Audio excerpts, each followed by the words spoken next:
16절에서 마지막 23절까지 말씀입니다.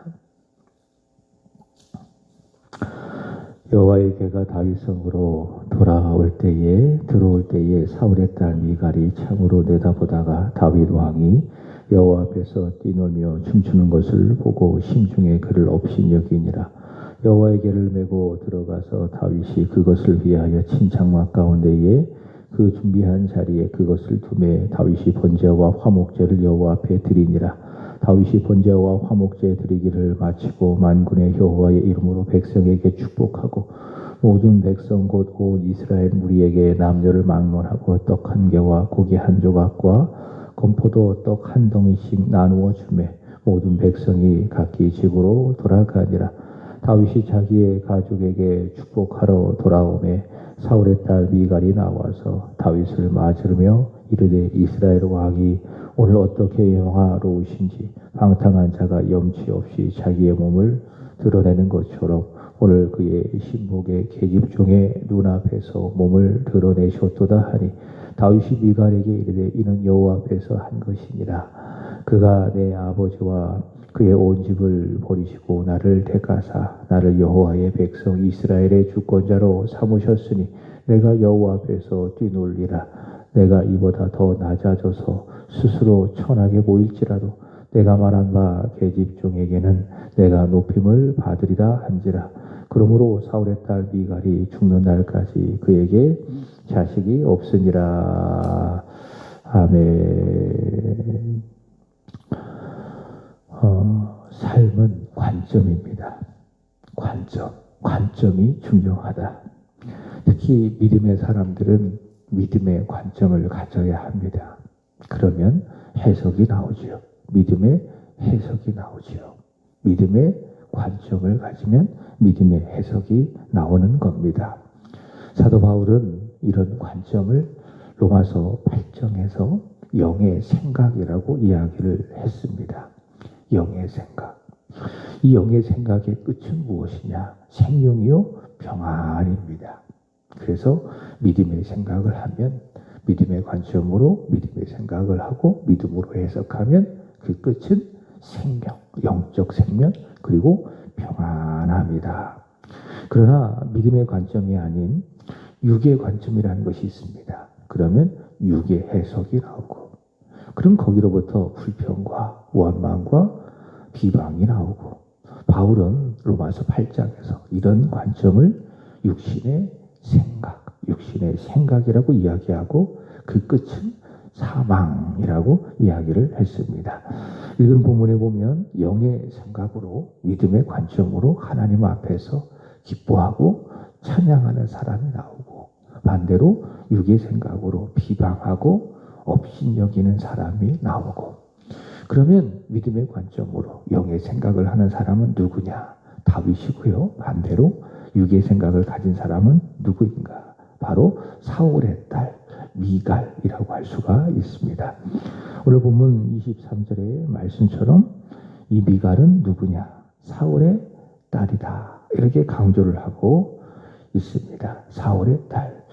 사울은 다윗에게 블레셋 사람의 포피 100개를 가져오면 내가 너에게 미갈을 주겠다라고 이야기합니다. 그래서 얻은 아내가 미갈입니다.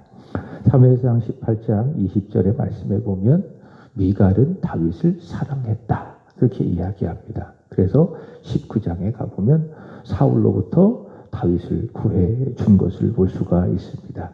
이후 사울은 그 미갈을 라이스의 아들 발디에게 주었는데요.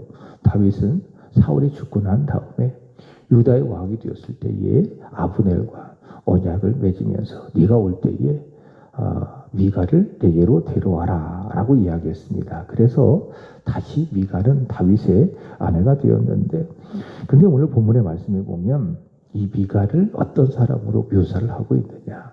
사울의 딸이다. 이렇게 굉장히 성경은 특별히 강조를 하고 있는 것을 볼 수가 있습니다. 그래서 16절의 말씀에 보면 미갈을 그냥 미갈 그렇게 말하지 아니하고 사울의 딸 미갈 이렇게 이야기를 하고 20절도 마찬가지고 사울의 딸 미갈 그 다음에 23절도 역시 사울의 딸 미갈.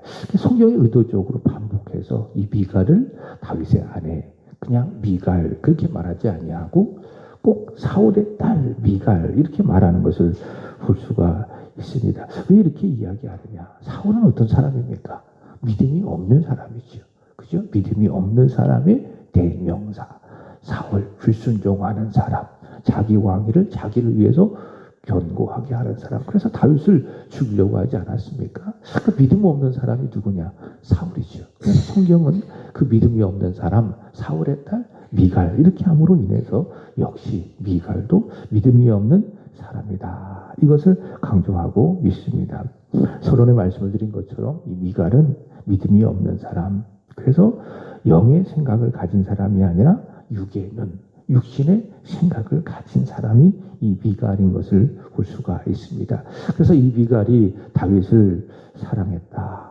그래서 그의 아내가 되었다라고 했을 때에 어떤 다윗의 신앙적인 면을 보고 그것을 사랑한 것이 아니라 그저 인간적인 면모만 보고 다윗을 사랑하는 것으로 알 수가 있겠죠. 다윗과 요나단의 사랑은 그렇지 않죠. 인간적인 사랑이 아니죠. 요나단은 비록 사울의 아들이긴 하지만은 다윗을 자기의 생명처럼 사랑했을 때에 인간적으로 사랑한 것이 아닙니다. 뭐 우정이라고 하든지 소위 말하는 동성애라고 하든지 그게 아니라는 거죠. 다윗과 요나단의 사랑은 어떤 사랑인가? 신앙적인 사랑. 그러니까 요나단이 다윗을 자기의 생명처럼 사랑했다라고 했을 때에 신앙 안에서 좀 복음적으로 이야기한다면 그리스도 예수 안에서 사랑한 바로 그 사랑인 겁니다. 그러나 미갈은 그렇지 않습니다. 미갈이 다윗을 사랑해 주었는데 그래서 사울로부터 다윗을 구해 주었는데 그 사랑은 신앙적인 사랑이 아니라 그저 인간적인 사랑. 왜? 믿음이 없는 사람이니까.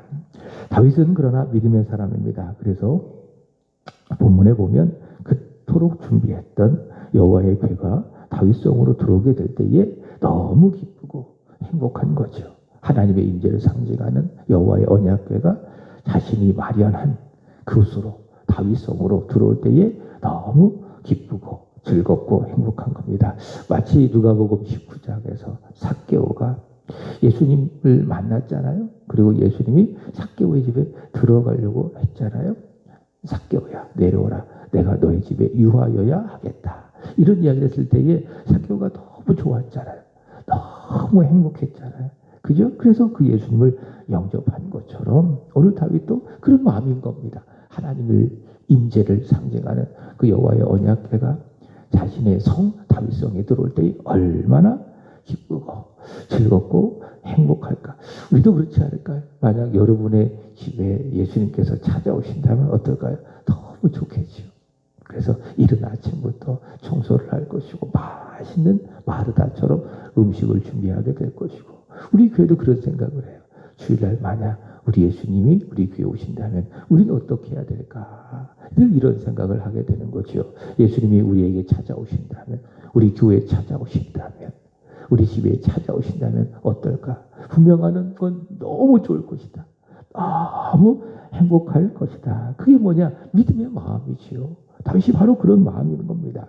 하나님의 임재를 상징하는 그 궤가 다윗성에 들어온다라고 하는 그 사실로 인해서 다윗이 너무 기쁘고 즐겁고 말할 수 없을 만큼 행복한 거죠. 특별히 다윗이 그렇게 하는 이유가 있습니다. 그 하나님의 궤가 다윗성으로 들어올 때까지 그 과정이 순탄하지 못했습니다.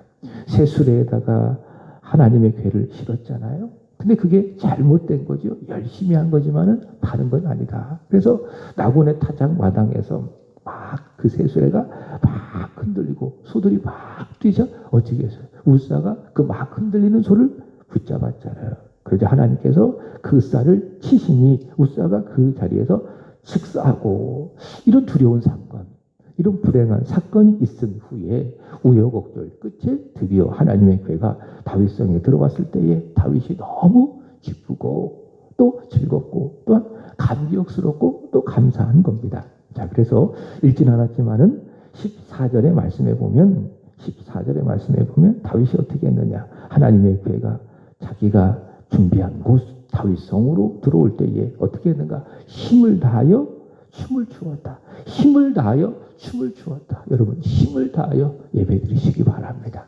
성경 말씀을 읽을 때도 힘을 다해서 여러분의 마음을 집중하고 성경을 읽으시는 거예요. 찬양할 때, 기도할 때도 마찬가지. 힘을 다하여 하나님께 기도하는 거예요. 그게 믿음이에요. 자, 다윗이 힘을 다하여 하나님 앞에 춤을 추었는데 얼마나 힘을 다하여 춤을 추었는지 20절의 말씀에 보면 미갈의 이야기를 보면 알 수가 있죠. 그때 다윗이 입었던 옷이 에봇입니다. 에봇이 입었었는데 그 에봇이 내려가서 그 몸이 보일 정도가 되었습니다. 자, 이런 것을 본다면 다윗은 참 여러 가지로 잘한 사람이에요. 그 중에서도 이 찬양과 관련된 것을 잘한 것을 볼 수가 있습니다. 악기도 참 잘 다루고 수금도 잘 타고 그 다음에 기도도 참 잘하고 그 다음에 찬양도 참 잘 부르고 또 여기 말씀해 보면 춤도 잘 추었던 아주 찬양에 있어서 탁월한 은사를 가진 사람이라는 것을 알 수가 있습니다. 자, 어쨌든 다윗이 힘을 다하여 하나님의 앞에서 하나님의 궤가 들어올 때에 춤을 추었다. 그래서 에봇이 벗겨짐으로 말미암아 그 몸이 보일 정도가 되었다. 그것도 모르고 춤을 춘 것이죠. 다윗은 믿음의 사람입니다. 믿음의 관점에서 춤을 추며 그 몸이 보여진 것만 봐도 전혀 부끄러워하지 않습니다. 그러니까 춤을 추다가 자신의 몸이 보여줘도 그것 때문에 전혀 부끄러워하지 않는다. 왜? 믿음의 사람입니까? 그것은 무엇인가? 실수가 아닙니다. 실수가 아니다. 찬양을 하다가 옷이 벗겨져서 그 몸이 보여진 것은 실수가 아니다. 그것을 바라보는 사람도 마찬가지입니다. 믿음의 관점으로 그렇게 찬양하면서 그 몸이 드러난 다윗을 바라보면서 야, 저렇게 왕이 채통머리 없이 저렇게 실수하냐. 그렇게 생각하지 않습니다. 그것을 보면 어떨까요? 은혜로운 거예요. 그죠? 저 여러분도 오늘 본문에 보면 어때요? 은혜롭다고 생각하지 않습니까? 하나님 앞에서 막 힘을 다하여 찬양하고 있는 막 그 모습, 막 그러면서 옷이 벗겨져 가는 그런 모습을 보면 어때요? 아, 참 왕의 집 왜 저럴까? 이렇게 생각하겠어요? 아니죠. 은혜롭게 생각하는 겁니다. 믿음의 관점으로 보면은 믿음의 해석이 나오고 영의 생각으로 보면 그렇게 해석이 되는 겁니다. 그죠? 은혜가 되는 것이다. 제가 고등학교 시절에 들었던 이야기입니다. 한 라디오에서 들었던 간증인데 아직도 생각이 나는 거죠. 한 찬양 사역자의 이야기입니다. 찬양 집회에 가서 찬양을 인도를 하는데 찬양을 막 부르고 있는데 그 부른 찬양이 이제 기쁨의 찬양, 막 신나는 그런 찬양이었죠. 그래서 모두가 다 찬양을 그 찬양 사역자와 함께 하면서 박수를 치면서 막 찬양을 하고 있는데 한 분이 박수를 치지 않고 자기 막 뺨을 막 때리고 있다는 거죠. 참 이상해서 그 집회 끝나고 그분에게 갔다는 거죠. 다른 사람들은 막 박수를 치면서 찬양하는데 그 사람만큼은 유독 이 뺨을 치면서 막 찬양을 하고 있다는 거죠. 그래서 집회를 끝나고 그분에게 갔는데 깜짝 놀랐다는 거죠. 왜 그렇게 했을까? 왜 그렇게 했을까라고 했더니 팔이 하나가 없는 거예요. 근데 하나님을 찬양을 하고 싶은데 두 손으로 찬양할 수가 없으니까 자기 뺨을 막 이렇게 치면서 하나님을 찬양하다라는 거죠. 여러분 이게 이상합니까? 어때요? 은혜롭잖아요. 그죠? 믿음이 없는 사람들은 그러나 이해하지 못하죠. 야, 저렇게까지 해야 되나? 육의 관점으로 보면, 육신의 생각으로 보면 그게 이상한 겁니다. 야, 저렇게까지 해야 되나? 비아냥거리고, 업신여기고, 심지어 비방할 수도 있을 것이고. 오래전 우리나라에서 활동했던 아이돌 그룹이죠. 여러분 혹시 아십니까? 베이비복스라고 하는 그 아이돌 그룹. 이제 거기에서 활동했던 자매가 하나 있습니다. 윤은혜라고 하는 그런 자매가 있습니다. 근데 지금도 활동을 하고, 과거에는 탤런트로도 활동하고, 지금도 활동을 하고 있는 이 자매인데 아주 신실한 자매. 믿음의 자매. 이 윤은혜 자매가 얼마 전에 한 영상을 올려왔습니다. 그러니까 이 자매에 관련되어진 한 영상이 유튜브에 올라왔어요. 어떤 내용이었는가 하면 한 집회에서 통성기도를 인도하는 그런 장면입니다. 아주 힘있게 한 집회에서 앞에서 통성기도를 인도하는 그런 장면인데 막 굉장히 영적 파워가 느껴지더라고요. 이렇게 이야기하는 거죠. 하나님, 우리가 볼 수 없는 죄까지도 보게 하시고 회개하게 하여 주십시오. 막 열심히 막 외치고 우리 주여 한번 부르고 기도합시다. 이렇게 이제 기도를 인도하는 그런 모습이 나왔습니다. 보면서 굉장히 은혜가 되더라고요. 은혜가 되더라고요. 근데 그 밑에 댓글이 쫙 달리잖아요. 전체적으로 두 가지 의견이 있어요. 첫 번째로는 참 은혜롭다. 아, 그래. 우리가 볼 수 없는 죄까지도 보면서 회개해야 된다. 그 믿는 사람이겠죠. 은혜가 된다. 도전이 된다. 너무 귀한 자매다. 이렇게 이제 말하는 분도 있고, 반대로 아주 심각할 정도로 깊은 종교에 빠진 윤은혜. 심각할 정도로 무서운 종교에 빠진 윤은혜. 무섭다. 이렇게까지 해야 되나? 라고 하면서 비아냥거리고 업신여리고 비난하는 그런 사람들도 있을 것이고, 누구냐? 육신의 관점을 가진 사람, 육의 생각들을 가진 사람이라고 할 수가 있을 것입니다. 오늘 다윗이 그렇고요. 다윗과 찬양하는 사람들 그렇고요. 다 믿음의 관점을 가진 거예요. 그러니 그런 다윗을 보고 찬양을 하면서 옷이 벗겨진 그 다윗을 보고 어때요? 아, 수치스럽다. 아우, 창피하다. 아, 민망하다. 그렇게 생각하는 거예요? 아니죠. 은혜롭다. 참 그 모습이 참 좋다. 이렇게 생각할 것 아니겠습니까? 자, 반대로 육의 관점을 가진 사람이 있습니다. 누굽니까? 미갈이죠. 말씀을 드린 것처럼 이 미갈은 육의 생각, 육의 관점을 가진 사람, 믿음이 없는 사람. 그래서 사울의 딸이라고 강조하는 거예요. 16절의 말씀에 보면 이 미갈이 어떻게 했는가 한번 볼까요? 여호와의 개가 다윗 성으로 들어올 때에 사울의 딸 미갈이 창으로 내려보다가 육의 관점으로 다윗을 보는 거예요. 그랬더니 다윗 왕이 여호와 앞에서 뛰놀며 춤추는 것을 보고 어떻게 했습니까? 심중에 그를 업신여겼다. 업신여겼다라는 것은 아주 멸시했다. 아주 멸시했다. 마음으로. 아유, 왕이 저래? 이런 정도가 아니라 아주 멸시한 겁니다. 왜 이렇게 이야기합니까? 왜 이렇게 이야기합니까? 믿음이 없기 때문에. 육의 생각을 가지고 있기 때문에. 다윗은 미리 준비한 장막에 하나님의 개를 두었습니다. 그리고 번제와 화목제를 드려 백성들을 축복하고, 그리고 20절의 말씀에 보면 너무 이 감격스러운 마음으로 가족에게 와서 축복하러 들어왔잖아요. 그죠? 가족들에게 자신이 받았던 하나님의 은혜, 너무 감격스러운 이 은혜를 갖고 가족들에게 축복하기 위해서 들어오자 심중에 다윗을 업신여겼던 미갈이 어떡합니까? 다윗을 비아냥거리고 비방을 하는데 20절의 말씀에 보면 이렇게 이야기합니다. 이스라엘 왕이 오늘 어떻게 영화로우신지, 방탕한 자가 염치 없이 자기 몸을 드러내는 것처럼 오늘 그의 신복의 계집종의 눈앞에서 몸을 드러내셨도다. 자, 그죠? 어찌 이렇게 채통물이 없이 방탕한 자가 염치 없이 자기의 몸을 드러낸 것처럼 이 신하들이 여종들이 다 보고 있는데 어떻게 그 몸을 드러낸 것입니까? 심중에 업신여기면서 그것을 입술로 표현하고 다윗을 막 비방하고 그런 건 아니겠습니까? 미갈은 하나님 앞에서 감사와 기쁨과 감격으로 힘을 다하여 찬양하는 다윗의 모습은 보이지 않는 거예요. 하나님 앞에 찬양하는 다윗의 모습, 믿음의 모습은 보지 않는 겁니다. 무엇을 보입니까? 자기 입장에서 왕이 채통머리 없이 옷이 벗겨진 채로 수치스럽게 그렇게 찬양할 수가 있겠습니까? 그렇게 수치스러운 다윗만 보는 거예요. 그죠? 믿음 있는 사람은 그게 보였겠어요? 다윗의 몸을 보면서 창피하다 이렇게 보였겠어요? 보여도 은혜가 되죠. 근데 미갈은 믿음이 없기 때문에, 육의 생각을 갖고 있기 때문에 하나님 앞에 찬양한 다윗이 보여지는 것이 아니라 그 찬양하면서 벗겨진 그의 몸을 보고 심중에 업신여기고 이렇게 비방하는 것 아니겠습니까? 믿음이 없으니까 그런 것만 보이는 거예요. 육신의 눈만 가졌으니까 육신의 생각만 하게 되는 거예요. 자, 그러니 다윗이 뭐라고 이야기하느냐? 21절의 말씀에 보면 다윗이 미갈에게 이르되 이는 여호와 앞에서 한 것이니라. 뭐라고 이야기해? 나는 하나님 앞에서 찬양했다. 여러분, 하나님 앞에서 살아가시기를 축복합니다. 믿음 생활은 하나님 앞에서 하는 거예요. 사실 목사도요, 여러분의 신앙생활을 이렇게 컨트롤하고 있지만은, 그래서 어떻게 보면 성도들이 목사의 눈치를 봐야 돼요. 왜? 나의 신앙생활을 컨트롤해주는 그런 분이니까. 그렇지만 근본적으로, 본질적으로 신앙생활은 하나님 앞에서 하는 거예요. 그러니까 목사는 성도들이 하나님 앞에서 믿음생활을 할 수 있도록 도와주는 역할, 지도하는 역할을 할 뿐입니다.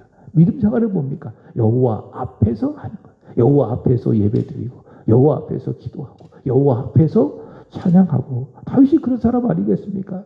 나는 여호와 앞에서 찬양했다.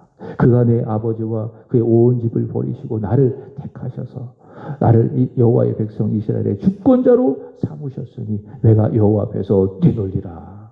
그죠? 나를 선택하셔서 사울의 집이 아니라 나를 선택하셔서 하나님의 백성을 다스리는 이스라엘의 왕으로 삼으셨으니 내가 이런 큰 은혜를 받았으니 내가 여호와 앞에서 뛰놀리라. 이보다 더한 것도 내가 하리라. 이게 믿음 아니겠습니까? 믿음 아니겠습니까? 22절의 말씀에 보면 믿음이 없는 사람들이 나를 선하게 보인다 할지라도 나는 그것과 상관없이 하나님을 찬양하겠다. 다윗은 그렇게 이야기하고 있습니다. 그래서 결국에는 이런 다윗의 말과 함께 이 미갈은 하나님의 괴가 돌아온 이 기쁨의 잔치에서 어떻게 됐는가? 오늘 말씀의 제목이죠. 스스로 소외된 미갈. 기쁨의 잔치에서 스스로 소외된 미갈. 믿음이 없기 때문에 육신의 관점으로 보고 다윗을 없이 여기고 비방하였기 때문에 이런 믿음의 기쁨의 잔치에서 믿음이 없음으로 말미암아 스스로 소외된 미갈. 이렇게 말할 수가 있을 것입니다. 그리고 23절의 말씀에 보면 성경이 이렇게 이야기합니다. 그러므로 사울의 딸 미갈이 언제까지? 죽는 날까지 그에게 자식이 없으니라. 하나님께서 그의 태의문을 열어주시지 아니하니 결국 그는 죽을 때까지 자식을 갖지 못하는 그런 불행한 여인이 되고 말았습니다. 자, 말씀을 마칩니다. 여러분, 모든 것 다 무엇이라고요? 해석이라고요. 그렇죠? 모든 것 다 무엇이다? 해석이다. 자, 믿음으로 보시면은 무엇이 나오는가? 믿음의 해석이 나오는 겁니다. 그러면 찬양이 나오고 감사가 나오고 은혜가 되는 것이고, 더 나아가 교회라고 하는 공동체 속에서 같은 믿음으로 하나님을 찬양하고 하나님을 높여드리고 다윗과 같은 이런 믿음으로 함께 하나님을 높여드리고 함께 찬양하고 거기에 큰 은혜가 있고 기쁨이 있는 겁니다. 그러나 이 미갈처럼 믿음이 없다면 이런 은혜에서 소외가 되는 거예요. 그럼 교회에 같이 있지만은 뭔가 좀 불편하고 같이 예배도 은혜가 되지 않냐고. 왜? 소외되었기 때문에 그런 것입니다. 여러분, 믿음으로 보고 믿음으로 해석하고 그 다음에 같은 믿음으로 한 공동체 교회 안에서 함께 기뻐하고 함께 찬양하고 오늘 말씀을 통해서 주시는 하나님의 음성입니다. 기도하겠습니다.